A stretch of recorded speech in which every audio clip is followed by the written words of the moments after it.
Opposition Rahul Gandhi గారు వాళ్ళ party office open చేసుకుంటూ మాట్లాడినటువంటి మాటలు మొత్తం దేశ ప్రజలందరినీ కూడా సంభ్రమాచార్యాలకు గురి చేసింది. ఈ దేశంలో ఉండి ఈ దేశం మీద పోరాడాల్సినటువంటి పరిస్థితి వచ్చిందని మాట్లాడుతూ ఉన్నారు రాహుల్ గాంధీ. ఎవరితో పోరాడతారు? ఈ దేశంలో ప్రజల చేత ఎన్నుకోబడినటువంటి ప్రభుత్వంతో పోరాడతారా? ప్రజలు మద్దతు ఇచ్చి మూడోసారి అధికారంలోకి తీసుకొని వచ్చినటువంటి భారతీయ జనతా పార్టీతో కొట్లాడతారా? అసలు మీకు ప్రజాస్వామ్యం మీద విశ్వాసం ఉంటే రాహుల్ గాంధీ గారు, మీరు ఇప్పటికే చేస్తున్నటువంటి తప్పు పనులు చాలా ఉన్నాయి. బయట దేశాలకు వెళ్ళి భారతదేశాన్ని కించపరుస్తూ మాట్లాడతారు, నోటికి ఏదొస్తే అది మాట్లాడుతూ ఉంటారు. పాకిస్తాన్ ప్రేరేపిత ఉగ్రవాదాన్ని బలంగా ఉందనేటువంటి మాటల్ని బయట ప్రపంచానికి చెప్తా ఉంటారు. ఓవరాల్గా వీటన్నిటినే ఈ దేశ ప్రజలు 2014 నుంచి మూడోసారి ఒక ప్రభుత్వానికి ఒక నాయకునికి మద్దతుగా అండగా నిలబడ్డారు. ఇంకా జ్ఞానోదయం కాలేదు సార్కి. ఏం మాట్లాడాలి ఏం మాట్లాడకూడదు అనేది తెలియదు. మీకు భారతీయ జనతా పార్టీతో కొట్లాడేటువంటి శక్తి లేదు, ఆర్ఎస్ఎస్ గురించి మాట్లాడేటువంటి నైతిక హక్కు లేదు. కాబట్టి విదేశీయులు భారతదేశం మీద దండయాత్ర వేయాలనేటువంటి ఆలోచనతో ఎట్లయితే మాట్లాడుతుంటారో అట్లాంటి తప్పుడు మాటలనే మాట్లాడతాడు ఈయన. ఎవరితో కలిసి కొట్లాడతావు? భారతదేశంతో, బంగ్లాదేశ్తో కలిసి కొట్లాడతావా? చైనాతో కలిసి కొట్లాడతావా? పాకిస్తాన్తో కలిసి కొట్లాడతావా? లేకపోతే మీ మదర్ వాళ్ళ ఊరైనటువంటి ఇటలీ వాళ్ళతో కలిసి వాళ్ళ దండయాత్రకు వస్తావా? What is the meaning of it?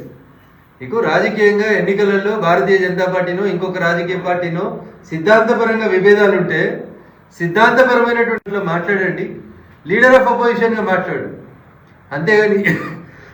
అంతేగాని ఈ దేశం మీద చేతులేమో రాజ్యాంగ పుస్తకాలు పట్టుకొని తిరుగుతారు,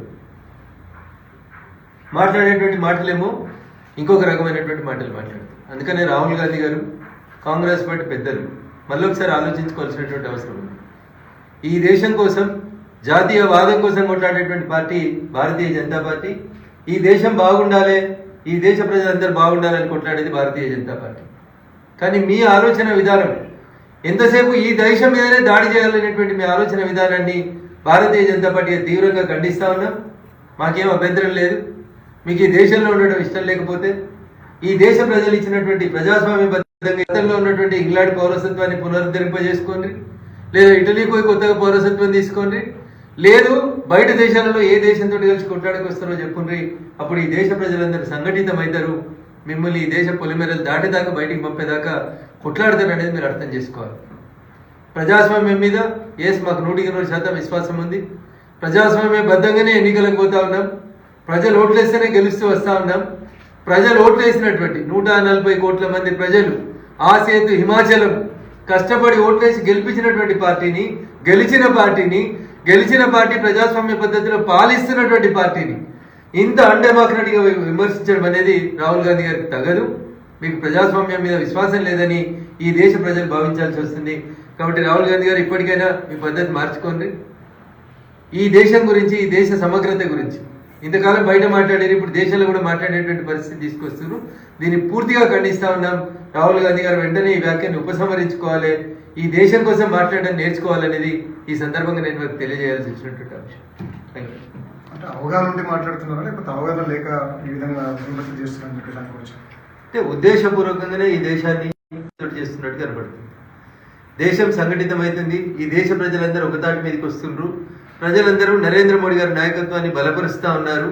ప్రజాస్వామ్యబద్ధంగా ఎన్నికలు జరుగుతున్నటువంటి సందర్భంలో రాహుల్ గాంధీ గారికి ఉన్నటువంటి ఇబ్బంది ఏంటంటే మా పార్టీ అధికారంలోకి రాలేకపోతుంది, పార్టీని రక్షించుకోలేక, పార్టీని నడపలేక.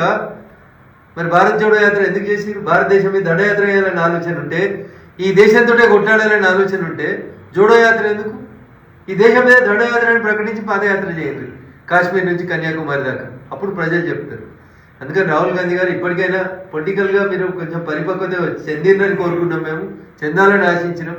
కానీ 5 సార్లు ఎంపైన తర్వాత కూడా మీరు గవే మాటలు మాట్లాడుతూ ఉంటే ఈ దేశ ప్రజలు తీవ్రవాదులు వాళ్ళతోనే కూడా చేస్తున్నా అని చెప్పేసి పోరాటం చేస్తున్నా అని చెప్పేసి అని అంటాడు. ఈ దేశంలో నేను అదే చెప్తాను, చేతిలోనేమో కుడి చేతిలోనేమో రాజ్యాంగం పుస్తకం ఉంటుంది. అదే రాజ్యాంగం డాక్టర్ బిఆర్ అంబేద్కర్ గారు చెప్పినట్టు 5 ఏళ్ళకు ఒకసారి ఈ దేశ పార్లమెంట్కి ఎన్నికలు జరుగుతాయి. ప్రజలు ఓట్లు వేసిండ్రు, ప్రజలు ఓట్లు వేస్తే ఒక ప్రభుత్వం మూడోసారి అధికారంలోకి వచ్చింది. సో మనకు నచ్చిన ప్రభుత్వం అధికారంలోకి రాలేదని, ఆ పార్టీతో కొట్లాడడానికి చేతనైతే లేదని ఆయన ఒప్పుకున్నట్టే కదండి. బీజేపీని ఆర్ఎస్ఎస్ని కొట్లాడలేను గెలవలేనని అంగీకరించి ఈ రకమైనటువంటి తప్పుడు వ్యాఖ్యానాలు చేస్తా ఉన్నాడు తప్ప ఇంకొకటి లేదు. అందుకని రాహుల్ గాంధీ గారు మీరు 5 సార్లు ఎంపీ అయినరు, ఈ దేశం కోసం మాట్లాడాల్సిన బాధ్యతను ప్రజలు మీ మీద పెట్టిండ్రు, లీడర్ ఆఫ్ అపోజిషన్ గా బాధ్యత తీసుకున్నారని మీరంతా మీరే చెప్పిండ్రు. మరి అట్లాంటప్పుడు ఈ మాటలు ఈ పద్ధతి అనేది మార్చుకోకపోతే భారత ప్రజాస్వామ్యానికి విఘాతం కలిగిస్తుందని చెప్పి ప్లీజ్ సబ్స్క్రైబ్ డాట్ న్యూస్.